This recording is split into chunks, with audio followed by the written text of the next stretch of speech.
Hey everyone, feeling overwhelmed by messy Pinterest boards? Today, we will show you how to organize your Pinterest boards so they are clean, easy to navigate, and actually useful. Now, Pinterest boards are digital collections where we save and organize pins, images, videos, and links around a specific theme or interest. They work like a virtual scrapbook or mood board for ideas, inspiration, and plans, such as recipes, travel, or home decor, making it easy to collect and share visual content.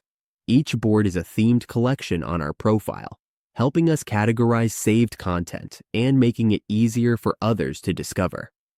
The purpose of organizing Pinterest boards is to make our content easier to find, manage, and keep well organized so we can save pins faster. This will improve our profile's appearance and make it easier for others to follow and engage with our content, especially if we use Pinterest for ideas, business, or inspiration. Let's walk through how to arrange boards on Pinterest in the simplest way.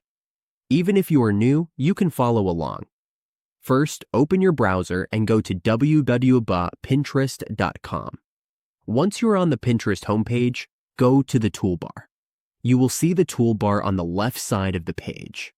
In the lower part, you will see Your Boards. Click Your Boards, and here you will see all your boards. We can create new boards, restore deleted boards, and arrange them. To organize your boards, click the logo next to the group, the one with the panel lines and two circles, which looks like a settings logo. Click this. Here, we can sort boards by alphabetical order, custom order, or by the last pin added, depending on which board we used last. We can choose to sort by last pin added, from A to Z, or customize them. We can also switch them by dragging the boards as we like, arranging boards to fit our preferences, and that's it. With a little organizing, our Pinterest boards can look polished and purposeful. Start sorting by naming and grouping your boards today to make Pinterest more enjoyable and effective.